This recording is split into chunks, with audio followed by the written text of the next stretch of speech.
Hey guys, I'm the one you lost, and in this video I'm going to show you how I made this artwork of Kiara from Hololive. So, this particular artwork I went for kind of like a very much more masculine face, which is something I don't typically do because I'm actually not that good at drawing guys. But feminine guys, a little bit easier. Technically this isn't a dude, but I wanted kind of more of a masculine kind of appearance, almost tomboyish. But getting everything to look right was a bit difficult because I went in just purely on reference, just not even like doing any guides. Like, again, the only guides I typically do now are for the facial features and getting them, the eyes placed correctly and everything kind of placed correctly in terms of the face, because I find the face is super important to get right. Typically with the body you can make some mistakes as long as they are somewhat anatomically correct.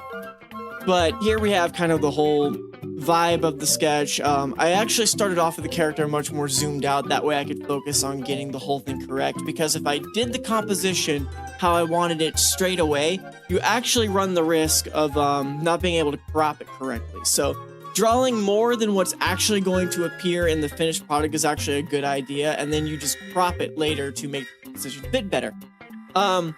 I struggle with the waist here because the shirt is loose, and getting the shirt loose but also like correctly accentuating, what is the word? Basically I'm trying to put emphasis on the waist here, but because the shirt is baggy, getting it to look correct is a bit challenging. You'll also notice that my first draft of her hand there had this weird finger that came out of like this part. It was like, what was I even doing? But I do end up going back and fixing it in the finished product. But we have basically the building blocks right here in what I have at the moment.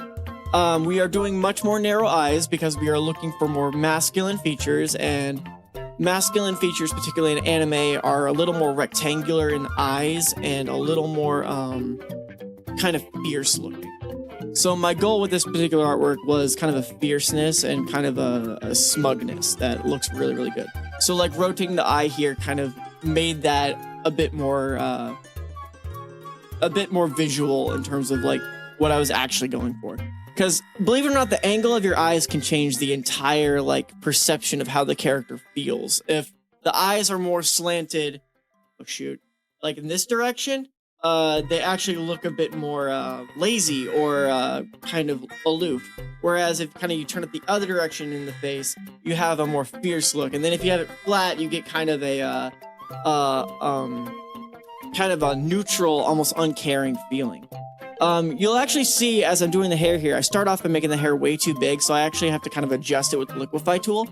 And liquify tool, I say it all the time, if you have it in whatever art program you're using, learn to get very good with it, because my god is it super, super helpful.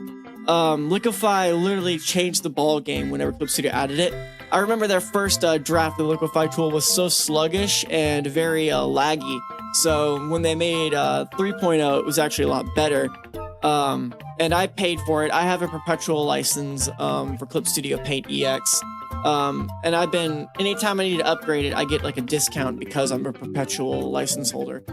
And I typically upgrade to the next version. I don't typically pay monthly for the updates because the updates have never made me go, oh wow, that's worth paying $20 a month on top of my perpetual license. Clip Studio Paint, why do you do that? That's like, just give free updates, and then whenever you want to add, like, it's not enough features. And now they're trying to add in a bunch of AI stuff, and I'm not for that personally.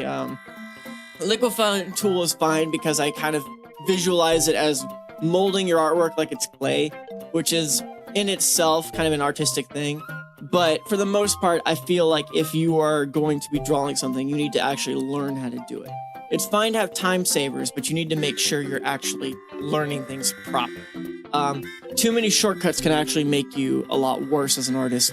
And that is very apparent because whenever I do like traditional art and I draw on paper, I tend to make a lot more mistakes that I can't fix with the liquify tool.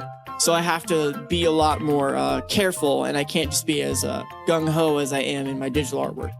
But it is important to do traditional art and not just digital art, because being good at digital is all well and good, but being good at traditional is even better, because who knows where the future holds and if we lose a lot of our great art programs to like bad design or terrible companies.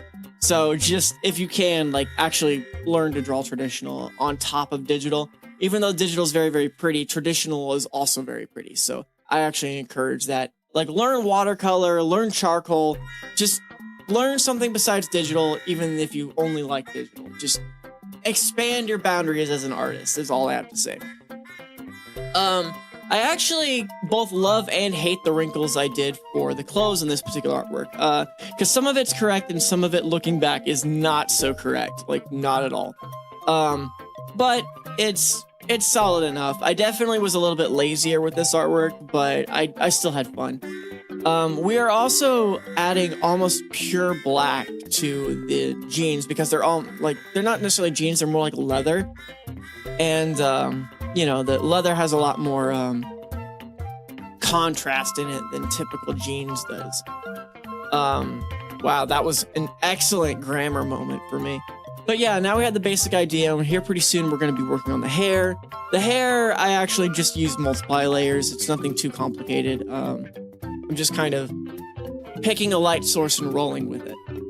But the hair is not that complex in this particular one. It's just multiply layer and locking transparency and making the terminal line visible. So now I noticed I needed to add a little more shading to the breast to kind of add a bit more depth, because what I had was kind of flat and I didn't really care for it. But now we're doing the feather, and here pretty soon we're going to be doing the eyes. And the eyes are just very, very me how I do them. They're kind of simple, but they look nice. You know what I mean? So we are rapidly approaching the final steps where we're going to be doing the post-processing, which essentially the post-processing is just adding like effects like add glow, multiply, color balance, hue, and saturation. We're coloring the line art, and that is what we're basically doing. So what we're going to do is, about at this point, is we're going to add a tonal curve. I'm just kind of adjusting everything to make it look proper. Here's the add glow layer to kind of make everything shiny. Now is the tonal curve where I add more red and blue and reduce it in some areas. Color balance to really bring the clothes out even more. And we're going to be doing like a level correction and some like dust particles, a hard light layer to make it all glow. And we're going to be blurring parts of it and then sharpening our focal areas like the face and the chest. And that is basically how I do things.